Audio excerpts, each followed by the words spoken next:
ஓம் நமச்சிவாய. அனைத்து தமிழ் உள்ளங்களுக்கும் வணக்கம். 12 ஆண்டுகளுக்கு பிறகு நடக்கும் குரு வக்ர பெயர்ச்சி. 119 நாட்கள் பின்னோக்கி சுழலும் குரு பகவான். நவ கிரகங்களில் முழு சுப கிரகமான குரு பகவான் 2024ஆம் ஆண்டு மே 1ஆம் தேதியிலிருந்து ரிஷபராசியில் சஞ்சரித்து வருகிறார். ஒவ்வொரு ஆண்டும் சில கிரகங்கள் வக்ரமடையும். அந்த வகையில் அக்டோபர் மாதம் 9ஆம் தேதி குரு பகவான் ரிஷபராசியில் வக்ரமடைகிறார்.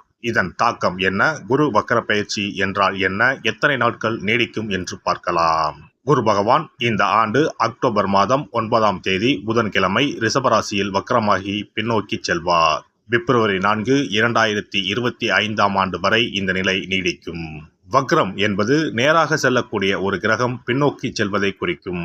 ரிஷபராசியில் சஞ்சரிக்கும் குரு பகவான் அடுத்து மிதுன ராசிக்கு செல்லாமல் பின்னோக்கி ரிஷபத்தில் ரோகிணி மற்றும் கிருத்திகை நட்சத்திரத்தில் சுழல்வது குரு வக்ர பயிற்சியை குறிக்கும். ஒவ்வொரு ராசிக்கும் குரு வக்ர பயிற்சி கணிசமான தாக்கங்களை, நல்ல பலன்களை அல்லது தடைகளை ஏற்படுத்தலாம். ஆனால் பொதுவாக குரு வக்ரம் அடைவது என்பது சுப காரிய தடை, விரிவாக்கம், வளர்ச்சி போன்றவற்றில் பாதிப்பு ஏற்படும். இந்த ஆண்டு குரு பெயர்ச்சி எந்த ராசிகளுக்கு நற்பலன்களை தந்ததோ, அதிர்ஷ்டமான பயிற்சியாக இருந்ததோ அந்த ராசிகள் குரு வக்ரமாகும் 4 மாத காலத்தில் குறைவான அளவு நற்பலன்களை பெறுவார்கள். இந்த ஆண்டு குரு பெயர்ச்சி பலன்களில் எந்த ராசிகளில் குரு பகவான் எதிர்மறையான தாக்கம் ஏற்படுத்தினாரோ அந்த ராசிகளுக்கு வரும் 4 மாதம் அமோகமான பலன்கள் கிடைக்கும். அக்டோபர் 9 முதல் குரு வக்ர பயிற்சி தொடங்குகிறது. நவம்பர் 15 வரை சனி வக்ர பயிற்சி நீடிக்கிறது. கிட்டத்தட்ட 40 நாட்கள் 2 முக்கியமான கிரகங்கள் வக்கிரமாக சஞ்சரிக்கிறது.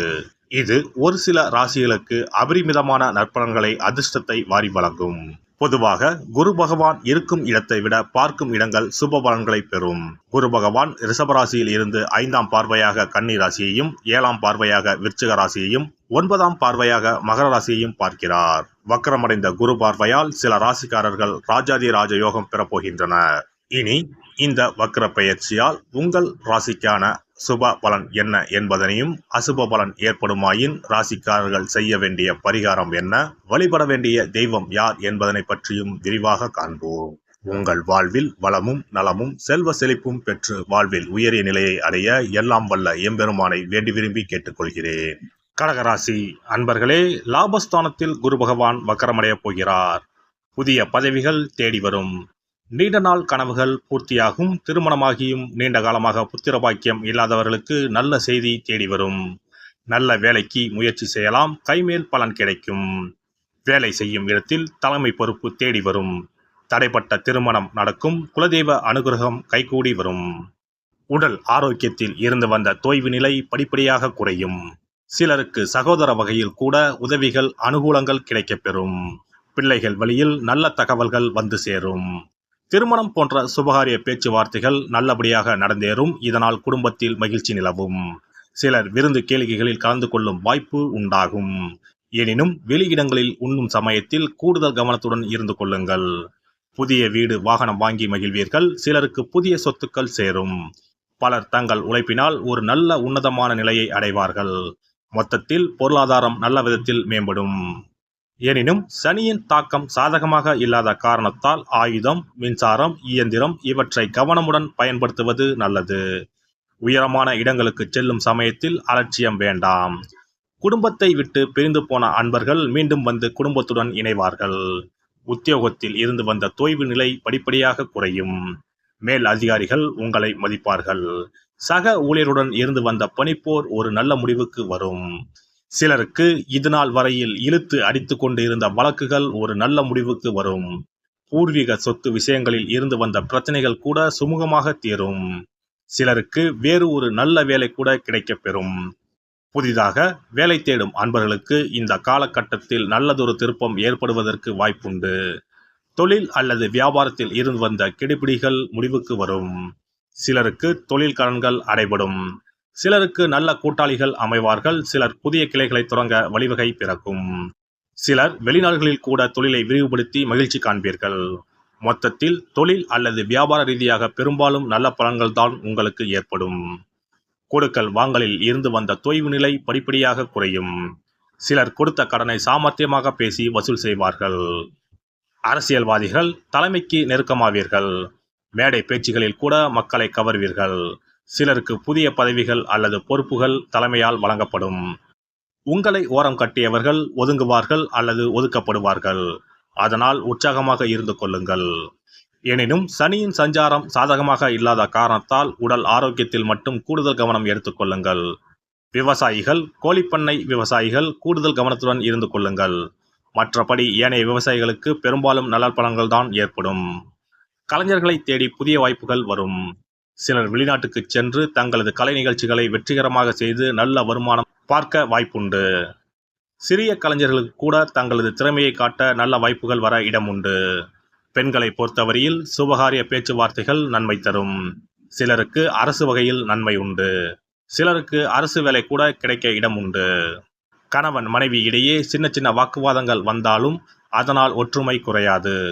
அதனால் கவலைப்பட வேண்டாம். தேவையில்லாத காதல் விவகாரங்கள் தேடி வரலாம். அதனை பொருட்படுத்தாமல் சிங்க நடை போட்டு சிகரத்தில் ஏறுங்கள். மாணவ மாணவியர்கள் சற்று முயற்சி செய்து படித்தால் மட்டுமே நல்ல மதிப்பெண்களை பெற முடியும். சிலருக்கு போட்டிகளில் விருதுகள் கூட கிடைக்கப்பெறும். சிலர் வெளியூர் அல்லது வெளிநாடு சென்று படிக்கவும் நேரலாம். வியாழக்கிழமைகளில் சிவபெருமானையும் குரு பகவானையும் தரிசிப்பது நன்மையை தரும். சிறப்பு தொகுப்பு. இனி வரவே வராது என நினைத்த பணம் திரும்பி வருவதற்கு இதை மட்டும் செய்தால் போதும். நாம் கஷ்டப்பட்டு சேர்த்த அல்லது சம்பாதித்த பணத்தை யாரையாவது நம்பியோ அல்லது அவர்களுக்கு உதவி செய்வதற்காகவோ கொடுத்து ஏமாந்து இருக்கலாம். அப்படி இழந்த பணத்தை திரும்ப இனி வரவே வராது என நினைத்த பணத்தை கூட சில எளிய தாந்திரீக பரிகாரங்களை முறையாக செய்தால் திரும்ப பெற முடியும். இழந்த சொத்து, இழந்த பணம் மற்றும் நகை ஆகியவற்றை திரும்ப வீடு தேடி வர வைப்பதற்கான எளிய பரிகார முறைகள் பற்றி இங்கே தெரிந்து கொள்வோம். இந்த 2 முறைகளில் எந்த முறை நமக்கு எளிமையானதோ அதை செய்து பயன்பெறலாம். வாங்கிய பணத்தை திருப்பி கொடுக்க முடியாமல் கடன் தொல்லையால் அவதிப்படுபவரை போல் பணத்தை கொடுத்துவிட்டு அதை திரும்பி வாங்க முடியாமல் தவிப்பவர்கள் அதிகம் இருக்கத்தான் செய்கிறார்கள். யாராவது அவசரம் என பண உதவி கேட்கும்போது நட்பின் அடிப்படையிலோ அல்லது இருக்கப்பட்ட சிலர் பணம் கொடுத்திருப்பார்கள்.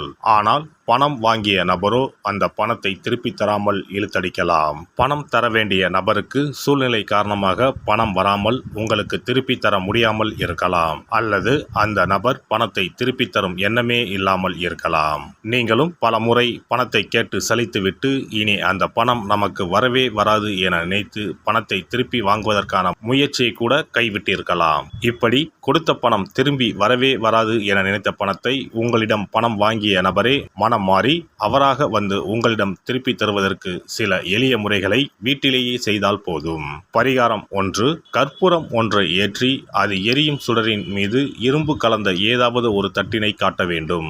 இப்படி காட்டும் போது அந்த தட்டில் கரி படலம் ஒன்று உருவாகும்.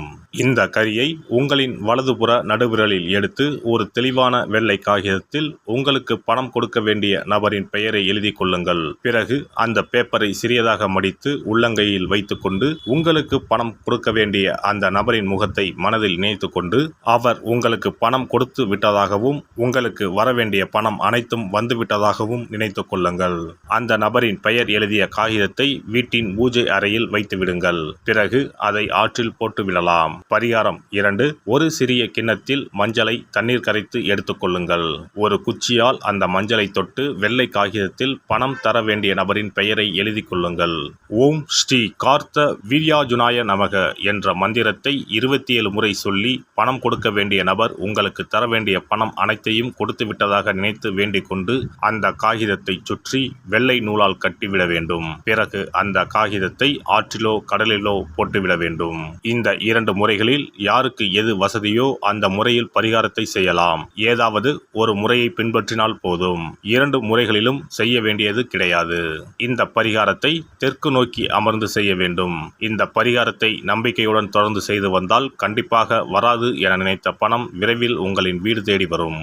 எல்லாம் வல்ல இறையருளால் நீங்களும் உங்கள் அன்பு குடும்பமும் உடல் நலம், நீலாயுள், நிறை செல்வம், உயர் புகழ், மெய்ஞானம் ஓங்கி வாழ்க வளமுடன். இந்த வீடியோ பதிவு உங்களுக்கு பிடித்திருந்தால் லைக் பண்ணுங்க, கமெண்ட் பண்ணுங்க, ஷேர் பண்ணுங்க. மறக்காம சப்ஸ்கிரைப் பண்ணுங்க. பக்கத்துல இருக்கிற பெல் பட்டனை கிளிக் பண்ணுங்க. நன்றி, வணக்கம். ஓம் நமச்சிவாய. சிவாய நம.